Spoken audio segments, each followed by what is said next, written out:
Senhoras e senhores telespectadores da TV Otimista, senhoras e senhores internautas do blog do Edson Silva, estamos começando o nosso programa dizendo que estão acontecendo em Brasília dois importantes eventos de interesse de segmentos da sociedade cearense.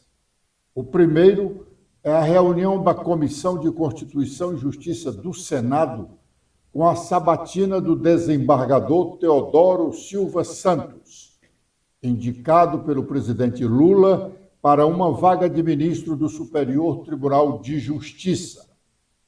Teodoro será mais um cearense a integrar aquela Corte da Justiça Comum brasileira. Hoje, temos apenas um ministro no STJ, Raul Araújo. Há bem pouco tempo, nós tínhamos 3 ministros atuando ali e um suplente. Os ministros efetivos eram César Asfo Rocha, que chegou a presidir o tribunal e logo depois do seu mandato como presidente, pediu aposentadoria. O outro era o ministro Napoleão Nunes Maia, aposentado no ano passado por ter chegado aos 75 anos. E o suplente era o desembargador Haroldo Rodrigues de Albuquerque, juntamente com Raul Araújo. Agora, depois da aprovação do seu nome pelo Senado, o que pode acontecer ainda no dia de hoje, Teodoro Silva Santos será o segundo ministro cearense em atuação na Corte da Cidadania, como é chamado o Superior Tribunal de Justiça. Teodoro tem uma carreira brilhante. Nascido de uma família muito pobre, humilde, da região do Cariri, Teodoro iniciou a sua vida laboral, ainda muito jovem, na Polícia Militar do Ceará. Aprovado em concurso público, foi promotor de justiça e depois procurador de justiça, de onde saiu para ser desembargador no Tribunal de Justiça do Estado do Ceará, em vaga do 5º Constitucional. Ele entrou na lista tríplice feita pelo Superior Tribunal de Justiça, agora recentemente, para uma vaga de ministro, reservada a desembargador da Justiça Comum. Foi escolhido pelo presidente Lula para a vaga, cujo processo, depois da escolha do presidente, é a aprovação do seu nome pelo Senado da República, o que começa a acontecer nesta quarta-feira. Primeiro, ele passa por uma sabatina na Comissão de Constituição e Justiça do Senado. Aprovado ou não nesta sabatina, e sem dúvida será, o nome vai ser examinado pelo plenário do Senado Federal. Se aprovado, e não há dúvida que será, pois o Senado não tem histórico de rejeição de nome indicado pelo presidente para ministro das Cortes Superiores de Justiça, então o presidente da República estará em condições de nomeá-lo ministro do Superior Tribunal de Justiça. Ganha o Ceará porque Teodoro tem demonstrado ser um homem íntegro, competente, ainda hoje continua estudando, fazendo um pós-doutorado na Espanha. Portanto, é merecedor ele e também o Estado do Ceará. O outro evento, nós falamos inicialmente de 2 eventos. O outro evento é uma solenidade no plenário da Câmara dos Deputados para homenagear 4 mulheres, dentre elas Maria Luísa Fontinelli. Este evento é mais importante para o meio político. essa solenidade na Câmara, onde a ex-prefeita Maria Luísa Fontinelli é uma das 4 homenageadas com a medalha Carlota Pereira de Queiroz. Maria Luísa, como já tratamos aqui, é merecedora da honraria. Sua trajetória política no estado do Ceará foi galgada pelos seus próprios méritos. Ela conseguiu ser vereadora, deputada estadual, prefeita de Fortaleza e deputada federal. Deixou a deixou o ambiente político partidário há algum tempo, desencantada com o modo de se fazer política hoje no Brasil, mas não abandonou o seu trabalho na esfera social.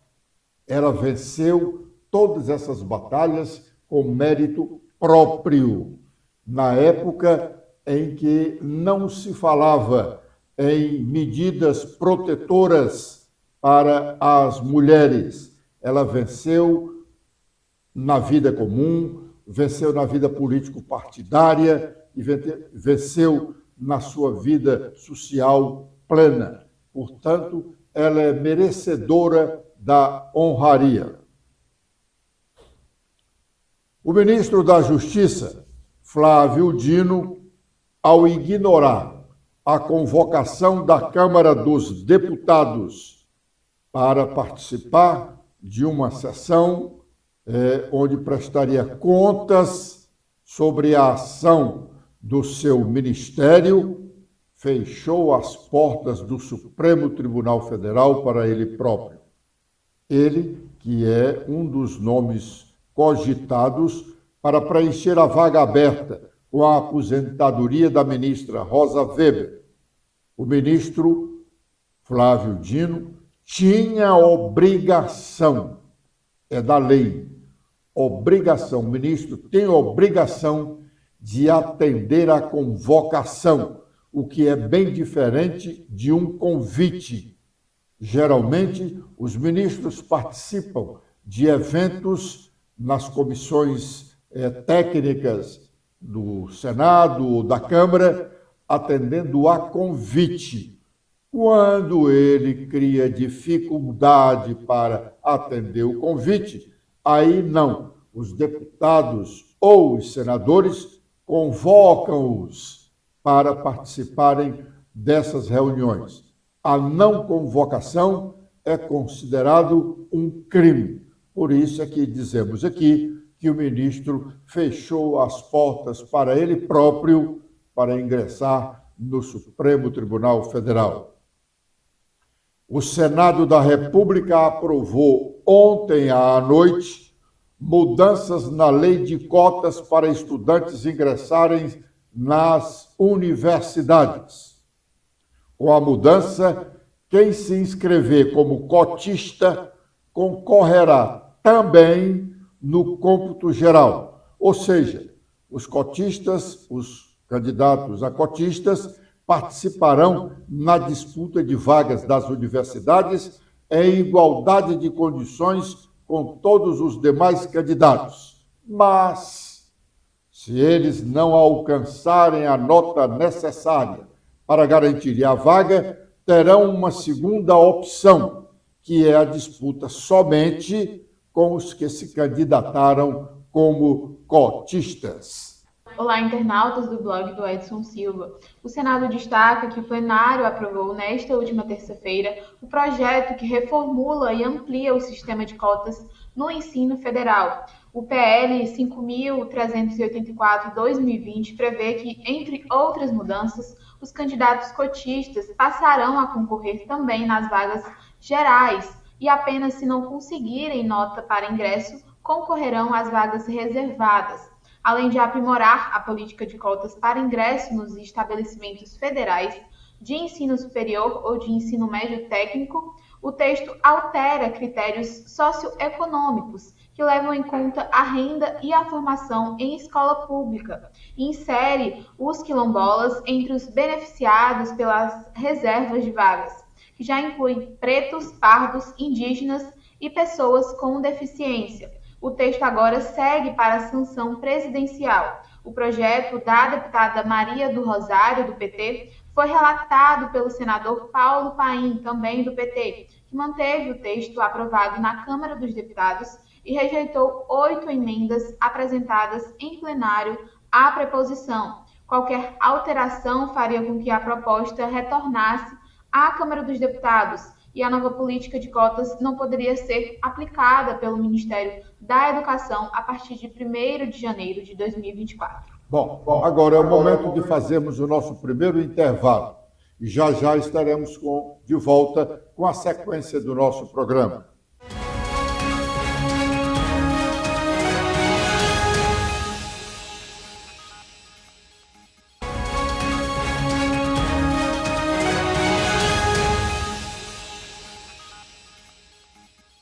A senadora Elisiane Gama, que foi a relatora da Comissão Parlamentar Mista de Inquérito dos atos de vandalismos de 8 de janeiro em Brasília, onde quebraram partes das sedes dos 3 poderes da República, Legislativo, Executivo e Judiciário, entregou ontem ao ministro do Tribunal Superior Eleitoral, Alexandre de Moraes, o relatório que ela fez e foi aprovado pelos integrantes da comissão, deputados e senadores, num total de 32 parlamentares, indiciando várias pessoas como responsáveis diretas pelos atos de vandalismo, incluindo o ex-presidente Jair Bolsonaro. Antes, ela já havia entregue esse mesmo relatório ao ministro Luiz Roberto Barroso, presidente do Supremo Tribunal Federal, e ainda há de entregá-lo ao Procurador-Geral da República, cujo cargo está vazio, pois o presidente Lula ainda não indicou o substituto do ex-procurador-geral Augusto Aras. É o Procurador-Geral da República o responsável pela denúncia ou não à Justiça dos indiciados do relatório da senadora Elisiane Gama. O Ministério Público Federal pode fazer suas investigações próprias, diligências outras, para confirmar o relatório e o indiciamento dessas pessoas citadas pela Comissão Parlamentar Mista de Inquérito, ou simplesmente pode acatar o documento como ele está e já preparar as denúncias à Justiça. Porque essas pessoas que foram indiciadas, elas não têm ainda nenhuma condenação e poderão, inclusive, nem ser denunciadas à Justiça, porque essa competência de denunciá-los à Justiça, ela é exclusiva do Ministério Público Federal. Mas vamos ouvir o que disse a senadora Elisiane Gama após entregar o documento ao ministro Alexandre de Moraes. Hoje, então, nós fizemos a entrega do relatório ao ministro Alexandre de Moraes, que preside vários inquéritos que estão no mesmo alinhamento do que foi o foco central da CPMI. Foi uma reunião muito importante, o ministro Alexandre de Moraes, na verdade, se comprometeu ao receber, de fato, toda essa documentação, esse conjunto, na verdade, esse acervo probatório, fazer a ajuntada a inquéritos que estão em curso hoje pelo Supremo Tribunal Federal e no qual ele preside, não é? Fez questão inclusive de destacar entre os vários inquéritos, dezenas, na verdade, de inquéritos hoje que ele preside, dentre eles aí o que trata, por exemplo, das milícias digitais, das fake news, não é? Dos executores e financiadores, que são 2 outros inquéritos, e também do núcleo político, que aliás, no nosso plano de trabalho também bate essas 3 linhas de atuação, que é a linha de financiadores e das autorias intelectuais e também dos executores, que nós então trabalhamos de uma forma muito intensa no nosso relatório final. Então, o recebimento por parte dos ministros nos trouxe, na verdade, a certeza de que o conjunto de dados e de informações que nós catalogamos ao longo dos últimos 5 meses foram dados robustos e consistentes e que darão aí uma relativa contribuição, uma investigação em curso hoje por parte do Supremo Tribunal Federal. Para além das 1.331 páginas que nós entregamos aqui no relatório, nós também temos um conjunto, não é, de informações digitalizadas que chega aí a uma capacidade de 7 teras, que é a carga, não é, de informações a partir dos inquéritos, ou melhor dizendo, a partir dos relatórios, a partir dos depoimentos e de todo o conjunto de informações resultado das quebras de sigilos fiscais, telefônicos, telemáticos e de depoimentos que nós colhemos durante esses 5 meses de CPI.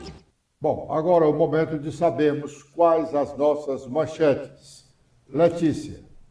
Olá, Edson. Olá a todos que acompanham o nosso programa desta quarta-feira. Com as atualizações feitas no nosso blog, temos que o deputado estadual Sérgio Aguiar destaca a preocupação de prefeituras com a falta de recursos do FPM. Para ele, a aprovação do projeto que trata da diminuição da alíquota da contribuição patronal em discussão no Senado Federal pode resolver parte desse problema. Também temos que governista deixa a secretaria para tomar vaga de pedetista opositor na Câmara de Fortaleza e mais mudanças podem ocorrer. A expectativa agora gira em torno do retorno de Ana Paula para a Câmara Municipal de Fortaleza, o que fará com que Didi Mangueira, do PDT, perca sua vaga no Legislativo na capital cearense. Ele é vice-líder do governo e líder do PDT na casa. Renato Roseno lamenta assassinato de adolescente em Areninha, aqui em Fortaleza. Em sua avaliação, nenhuma das vítimas tinha qualquer relação com disputa territorial. Ele também lembrou o ataque a uma escola em São Paulo que vitimou um estudante, além de 55 pessoas no ônibus incendiados no Rio de Janeiro e ações de violência registradas no estado da Bahia. Também temos que deputados cobram medidas efetivas do governo no combate à violência. O terrorismo está aqui. Parlamentares também destacaram a importância do Legislativo Estadual na busca de ações que minorem os casos de violência registrados nos últimos dias aqui na capital. Agora, com os destaques nacionais, iniciando pelo Estadão, temos a principal manchete sobre o blog do Fausto Macedo. Léo Índio, primo dos Bolsonaro, é alvo de busca em operação da Polícia Federal e agentes tentam prender outros 5 também envolvidos nos ataques golpistas de 8 de janeiro. Com os destaques do Globo, temos sobre criação do Ministério da Segurança Pública gera divergência entre ministros e ala do PT. Lula arbitra queda de braço dentro do governo após promessa de campanha. A coluna de Malu Gaspar fala sobre o Ministério da Defesa, que dá aval à instalação de comissão que incomoda militares. E sobre a pesquisa Quest, a aprovação de Lula cai e maioria diverge da posição do governo sobre o grupo Hamas nesse conflito em Israel. Com as últimas agora da Folha de São Paulo, temos em principal destaque que Lula amarra a PGR na maior demora em 30 anos para indicar um novo procurador-geral. Indefinição completa 1 mês e prejudica a imagem do Ministério Público da União após o comando de Augusto Aras. E também temos em destaque sobre o relator da reforma tributária, que sinaliza um fundo de 60 bilhões de reais para estados. O parecer deve ser divulgado hoje. E Haddad, o ministro da Fazenda, fala em boa surpresa a governadores. Muito bem. O desembargador Teodoro Silva Santos será o segundo a ser sabatinado nesta sessão que está acontecendo na Comissão de Constituição e Justiça do Senado. São 3 nomes que foram indicados para, respectivamente, 3 vagas no Superior Tribunal de Justiça. 2 vagas são de desembargadores e uma vaga foi de uma advogada indicada em lista sextupla pela OAB Nacional. O processo de indicação do desembargador cearense Teodoro Silva Santos foi relatado pela senadora suplente Augusta Brito. A comissão preteriu os 2 outros senadores titulares e preferiu dar a relatoria para a senadora suplente Augusta Brito. Pontos para ela e positivos, evidente, e negativo para os 2 senadores titulares. O ministro da Previdência e Assistência Social, Carlos Lupe, esteve ontem no Senado da República e anunciou que o governo Lula começa a estudar uma mudança na última reforma da Previdência Social feita no governo Bolsonaro. Vamos ouvir parte do que disse o ministro Lupe aos senadores. A Previdência é um ambiente dos mais ricos em conflitos, em problemas, em dificuldades para se enfrentar.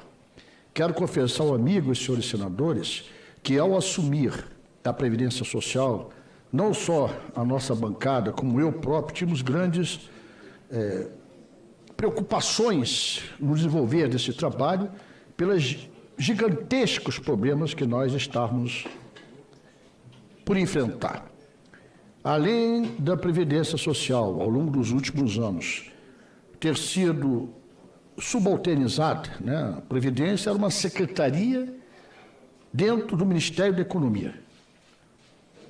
Talvez com a visão de economizar alguma coisa da Previdência.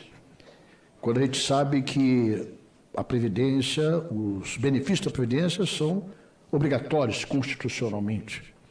Depois de secretaria que foi, durante um bom tempo, do Ministério da Economia, depois ela passou a ser integrante de um único Ministério, Trabalho e Previdência.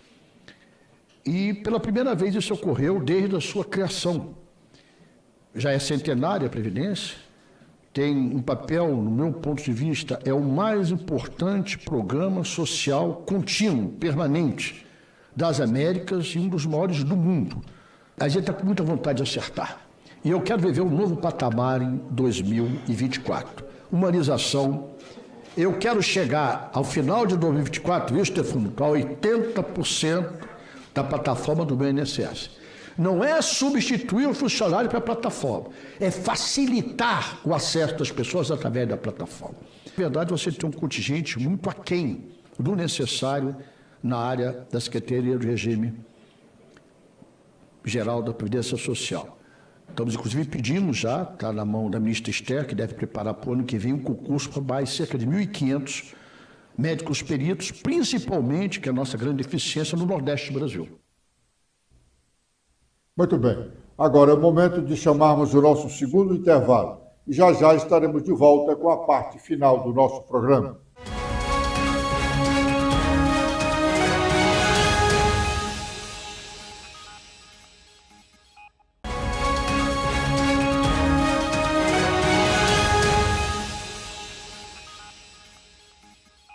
Nós convidamos a todos os nossos internautas, os internautas do blog do Edson Silva, a acompanharem a sabatina a que se submeterá o desembargador cearense Teodoro Silva Santos na sua caminhada para chegar como ministro ao Superior Tribunal de Justiça, indicado que foi pelo presidente Lula, e aguarda, portanto, a aprovação do seu nome hoje no Senado.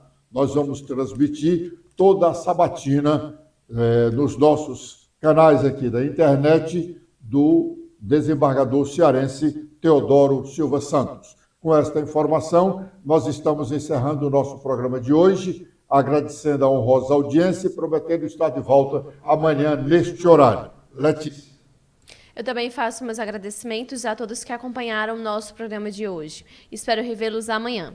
Até lá!